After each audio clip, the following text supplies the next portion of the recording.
বিয়েতে আমার হবু বর আসে তার একমাত্র বউ নিয়ে। আমি বউ সেজে বসে আছি, পাশে আমার হবু শ্বশুর শাশুড়ি, আমার বড় ভাই ও অন্যান্য মেহমান। আমি আকাশকে দেখে যতটা না অবাক হলাম তার চাইতে বেশি অবাক হলাম তার পাশে আমারই একমাত্র বেস্ট ফ্রেন্ড ফারহানাকে দেখে। আমি অবাক হয়ে নির্বিকার তাকিয়ে আছি ওইদিকে। উপস্থিত সবাইও চমকে আছে। সবার চেহারায় বলে দিচ্ছে ফারহানার পেটটা অনেকটাই উঁচু, হয়তো অন্তঃসত্ত্বা। আমি আর দাঁড়িয়ে থাকতে না পেরে আকাশের কাছে এসে বললাম, এইসব কি আকাশ ভাইয়া? আজকে না আমাদের বিয়ে, তুমি আমার বান্ধবীকে নিয়ে এখানে কেন? আকাশ বলল, ও তো তোমার পরিচিত, তোমার বেস্ট বান্ধবী, যে অনেক আগে থেকে আমার বিবাহিত বউ। কথাটি শুনে আকাশের বাবা মা থেকে শুরু করে সবাই হতবাক। তুমি এসব কি বলছো আকাশ? তুমি যদি বিবাহিত হলে আমার সাথে এতদিন প্রেমের নাটক কেন করলে? আমার ইমোশন নিয়ে কেন খেললে? কি অপরাধ ছিল আমার? আকাশ বলল, তুই আমাদের বাড়িতে তো আশ্রিতা হিসেবে আছিস, তুই আমার ফুফাতো বোনের মতো থাক। আকাশের বাবা আকাশকে বলল, এসব কি আকাশ? তোর কি হুঁশ জ্ঞান আছে? আজ তোর বিয়ে, সেটাকে ভুলে গেছিস? আকাশ রাগী গলায় বলল, বাবা আমি অনামিকাকে বিয়ে করতে পারবো না, আমার স্ত্রী আছে, আর সে আমার হবু সন্তানের মা হতে চলেছে। মা বলল, তোর যদি অনামিকাকে বিয়ে করতে ইচ্ছে ছিল না তাহলে এত নাটকের কি প্রয়োজন ছিল? সে যাই হোক মা, আমি পারবো না বিয়ে করতে, মানে পারবো না। এসব ড্রামা অফ করো, আমাকে আর ফারহানাকে ভেতরে যেতে দাও। সে অনেক টায়ার্ড এই মুহূর্তে, ওর বিশ্রাম প্রয়োজন। তারপর ফারহানাকে নিয়ে রুমের দিকে চলে যায়। আমি কি করব বুঝতে পারছি না, চোখের জলে যেন সমুদ্র বইছে। বাবা এসে বলল, চিন্তা করিস না মা, কোনো একটা সমাধান বের করব। মা বলল, সবাই জানে আকাশ অনামিকাকে ভালোবাসে, এখন মেয়েটার মনের অবস্থা কেমন হচ্ছে তা সে জানে।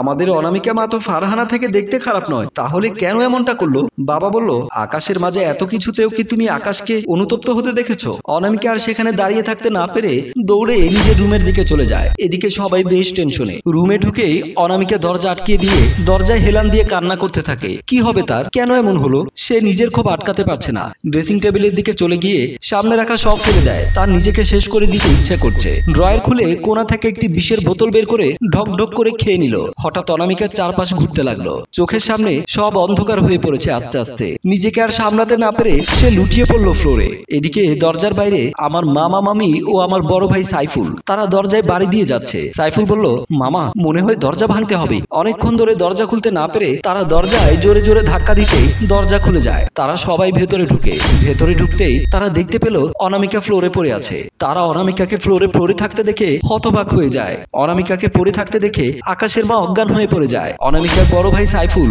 একমাত্র বোনের অবস্থা দেখে কি করবে ভেবে পায় না। দ্রুত তাকে কোলে উঠিয়ে হাসপাতালের উদ্দেশ্যে বেরিয়ে পড়ে। আকাশের বাবা আকাশের মায়ের পাশে বসে ডাকতে থাকে। একটু আগে কোলাহল পরিপূর্ণ বাড়িটা কেমন নিস্তব্ধতায় ছেয়ে গেছে। আকাশের বউ ফারহানা প্রেগনেন্সির ৮ম মাস শেষের দিকে। এই সময়টা যে কোনো মেয়ে বেশি চলাচল করতে পারে না। ফারহানার মাথা গড়িয়ে ঘাম ঝরে পড়ছে। তাকে দেখে আকাশ বিচলিত হয়ে বলল, তুমি ঘামছো কেন ফারহানা? Anything wrong? তুমি কোনো কিছু ঠিক করছো না আকাশ। এতটা প্রতিহিংসা, তাও আবার নিজের আপনজনদের সাথে। একদিন পস্তাবে, তুমি খুব পস্তাবে। আমার বান্ধবীর যদি কিছু হয়ে যায় আকাশ, আমি তোমাকে ক্ষমা করব না। আকাশ হেসে বলল, ও আচ্ছা নেক্সট। একদম চুপচাপ থাকবে, ভুলে যাবে না আমি আকাশ চৌধুরী। তুমি আমার হবু সন্তানের মা বলে যে আমি তোমাকে ক্ষমা করে দেব, এটা ভুলেও ভাববে না। আমার থেকে একটু বেশি বুঝতে যাবে তো এই মুহূর্তে আমি ভুলে যাব কে তুমি। আকাশের বিরক্তি মাখা কণ্ঠে বলা এইসব কথা শুনে ফারহানা ভয় পেয়ে ভাবছে, সত্যি তো আকাশ যেমন মানুষ, সে যা ইচ্ছা তা করতে পারে। আমাকে আমার সন্তানের জন্য সুস্থ থাকতে হবে। আল্লাহ তুমি অনামিকাকে সুস্থ করে দাও প্লিজ। আকাশ চুপচাপ আর কিছু না বলে বাইরে চলে যায়। হাসপাতালের সামনে প্রচুর ভিড়, সবাই কান্না করছে। বাবা মা ও বড় ভাই। সাইফুল বলল, মামা অনামিকা এখন ওটিতে, তার স্টমাক ওয়াশ করা লাগবে। ডাক্তার কথা শুনে সবাই দোয়া করছে অনামিকার সুস্থতার জন্য। চিকিৎসার পর অনামিকাকে বাড়িতে বিছানায় শুইয়ে দেওয়া হয়। সেন্সলেস হয়ে আছে সে। স্টমাক ওয়াশ এতটাই সোজা নয়। বেডে হাত পা বেঁধে রেখে গলা দিয়ে পেট অব্দি যে মোটা পাইপ দিয়ে ওয়াশ করে তাতেই অর্ধেক যান বেরিয়ে যায়। এত কষ্ট সহ্য করতে হয় বলার মতো না, তবুও মানুষ কিছু না ভেবেই করে ফেলে। সবাই পাশে বসে কান্না করছে। মা বলল, দেখো আকাশের বাবা, মেয়েটার চেহারা কিভাবে মলিন হয়ে আছে, কি এক অবস্থা, বলেই কান্না করতে থাকে। বাবা বলল, আর কেঁদো না, আমাদের মেয়ে সুস্থ হয়ে যাবে। আমাদের কুলাঙ্গা সন্তানের জন্য মেয়েটির কত কষ্ট আজ। ওদিকে ফারহানা বারবার রুমে পায়চারি করতে লাগলো। সে ইচ্ছে সত্ত্বেও রুম থেকে বের হতে পারছে না আকাশের ভয়ে। আকাশ খাটে বসে বুঝতে পারে ফারহানা কেন এমন করছে। আকাশ এবার ফারহানার কাছে এসে ফারহানার বাহু দুটি ধরে বলল, এভাবে বেহুদা টেনশনের ফলে যদি আমার সন্তানের ক্ষতি হয় তাহলে তোমার খবর আছে মনে রেখো। এখন গিয়ে সোজা ঘুমাবে তুমি। আমি তোমার দেখাশোনার জন্য মানুষ নিয়ে আসবো। রুম থেকে একদম বের হবে না, আর কারোর সাথে কথা বলার চেষ্টাও করবে না। তারপর ফারহানাকে ধরে খাটের দিকে নিয়ে যেতে ফারহানা বলল, এটা কেমন কথা আকাশ? আমি এভাবে একা একা কিভাবে কিভাবে থাকবো? আমাকে তুমি আমার মায়ের বাসায় রেখে আসো প্লিজ। তোমার সাথে থাকলে আমি প্রতিটা সময় ভয়ে থাকি, আর সহ্য হচ্ছে না আমার। কবে তুমি ঠিক হবে? এইসব আগে জানলে কোনোদিনও তোমাকে বিয়ে করতাম না। আকাশ চেঁচিয়ে বলল, চুপ, বেশি কথা বলবি না, চুপচাপ ঘুমিয়ে যাও। কোথাও যাবে, কি করবে সেসব আমি সিদ্ধান্ত নেব। ফারহানা আর কোনো কথা বলল না। অনামিকা বলল, ভাইয়া আমার কি হবে?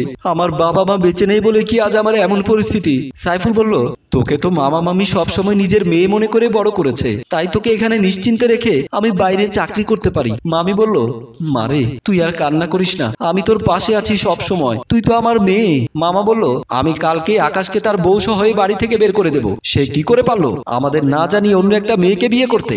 এমন ছেলে আমার দরকার নেই। অনামিকা তা শুনে বলল, না মামা, আপনারা আমার জন্য আমার আকাশকে কোনো কষ্ট দিয়েন না, আমি চাই সে সবসময় ভালো থাকুক। সাইফুল বলল, যে তোকে এত কষ্ট দিয়েছে তার জন্য তুই সুপারিশ করছিস?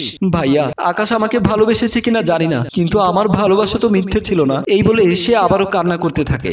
সবার চোখের জলে আর অনামিকার স্যাক্রিফাইস দেখিয়ে আমাদের গল্প এখানেই শেষ হয়। সম্মানিত ভিউয়ার্স, আসলে আমাদের সমাজে ভালোবাসা নামে যারা মিথ্যে খেলা খেলে তাদের কি কোনো শাস্তি হবে না? মন ভাঙার কি কোনো শাস্তি নেই? কোনো আইন নেই? কমেন্টে বলে যান। গল্পটি ভালো লাগলে লাইক, কমেন্ট ও শেয়ার করুন। ধন্যবাদ।